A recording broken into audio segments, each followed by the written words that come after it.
Kali ini, kita bakal kupas tuntas salah satu teori konspirasi paling rumit dan, jujur aja, paling bikin merinding yang pernah ada. Ini tentang sebuah dugaan rencana besar buat memanipulasi seluruh dunia. Jadi, siapin diri Anda. Oke, kita mulai dengan sebuah pertanyaan yang, berat banget. Coba bayangin, gimana kalau suatu hari, tiba-tiba muncul bukti yang gak bisa disangkal sama sekali, yang membuktikan kalau semua agama yang kita kenal selama ini ternyata bohong? Dan bukan cuma itu, di tengah-tengah kebingungan global itu, langit di seluruh dunia seakan-akan jadi layar raksasa dan muncul sosok Tuhan baru. Sosok ini bicara ke semua orang di waktu yang sama, bilang kalau keyakinan lama kita itu salah. Ini bukan lagi soal iman loh, ini kenyataan yang disaksikan langsung oleh miliaran pasang mata. Tapi gimana kalau pemandangan yang spektakuler ini bukanlah sebuah mukjizat? Gimana kalau ini justru awal dari penipuan terbesar dalam sejarah manusia?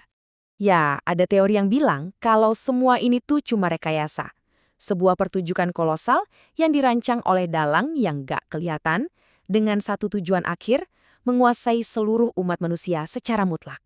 Rencana raksasa inilah yang kemudian dikenal sebagai proyek Bluebeam. Nah, sekarang mari kita bedah sama-sama apa sih sebenarnya teori ini. Intinya gini, proyek Bluebeam itu adalah dugaan sebuah cetak biru untuk menciptakan satu agama global dan satu pemerintahan dunia. Tapi caranya bukan lewat perang fisik, melainkan dengan membajak keyakinan dan persepsi kita semua, pakai teknologi yang jauh di luar bayangan kita. Teori ini pertama kali dipublikasikan tahun 1994 oleh seorang jurnalis investigasi dari Kanada, namanya Serge Monas. Dia ini ngaku udah nemuin dokumen-dokumen rahasia yang isinya super detail tentang rencana jahat yang katanya bakal dijalankan oleh kekuatan global kayak NASA dan PBB. Menurut Monas, rencana yang mengerikan ini nggak main-main. Semuanya udah dirancang dengan sangat detail dan dibagi jadi 4 tahap yang beda-beda untuk memastikan semuanya berjalan mulus. Nah, keempat tahap ini dirancang buat jalan berurutan. Dimulai dari menggoyahkan iman kita, terus ngenalin Tuhan baru, lanjut ke ngendaliin pikiran kita, sampai akhirnya menciptakan kekacauan total. Yuk kita lihat satu persatu. Tahap pertama ini tujuannya buat menghancurkan fondasi keyakinan kita. Teorinya bilang gempa bumi bakal sengaja dibuat di lokasi-lokasi strategis.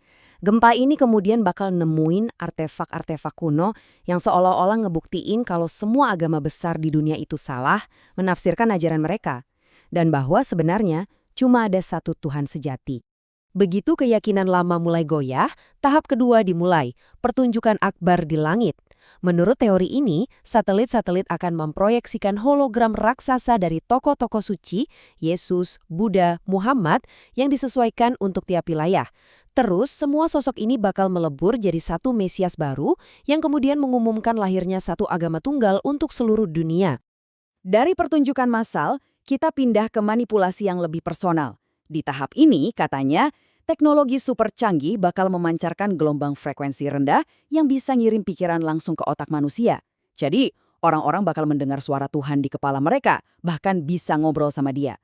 Ini bikin mereka makin patuh, tanpa sadar kalau pikiran mereka lagi dikendalikan. Dan ini dia puncaknya, kekacauan total. 3 ilusi besar bakal dilepas serentak.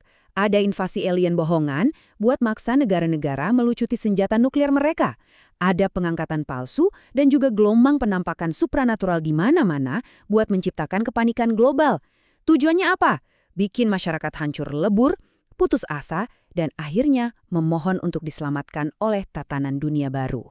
Oke, ini emang kedengarannya kayak cerita film fiksi ilmiah banget ya kan? Tapi para pendukung teori ini justru nunjuk ke berbagai peristiwa dan teknologi nyata sebagai bukti kalau persiapan ini beneran lagi berjalan.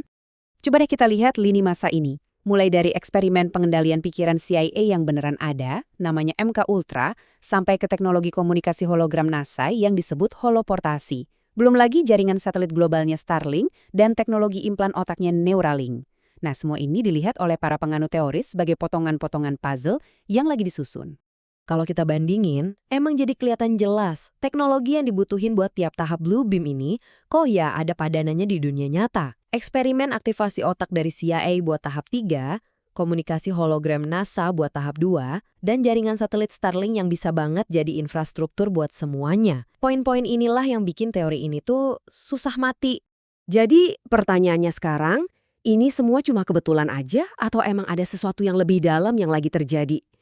Kredibilitas teori ini seringkali balik lagi ke nasib si penciptanya sendiri. Serge Monas meninggal karena serangan jantung cuma 2 tahun setelah dia mempublikasikan teorinya. Tapi pendukungnya nunjukin banyak kejanggalan. Dia nggak punya riwayat penyakit jantung, sehari sebelum meninggal dia malah ditangkap. Anak-anaknya juga diambil sama negara, dan sampai sekarang nggak ada yang tahu mereka di mana. Fakta-fakta inilah yang bikin orang curiga kalau dia itu sengaja dibungkam. Tentu aja, ada pandangan skeptis yang kuat banget soal ini. Banyak yang bilang kalau proyek Bluebeam itu ya cuma karangan dabas yang terinspirasi dari film-film sci-fi. Mereka ngelihat ini sebagai contoh klasik dari cocok logi, di mana orang nyari-nyari pola dari kejadian acak buat mendukung keyakinan mereka sendiri. Dan lagi, NASA sama PBB juga udah tegas membantah semua tuduhan ini. Nah, setelah kita bedah rencana detailnya, bukti-bukti yang dihubung-hubungkan, sampai bantahan logisnya, kita sampai di satu pertanyaan terakhir. Jadi apakah ini sebuah peringatan nyata yang diungkap oleh seorang martir yang dibungkam atau cuma produk dari imajinasi yang terlalu liar dan ketidakpercayaan mendalam pada pemerintah? Ya, keputusannya ada di tangan Anda.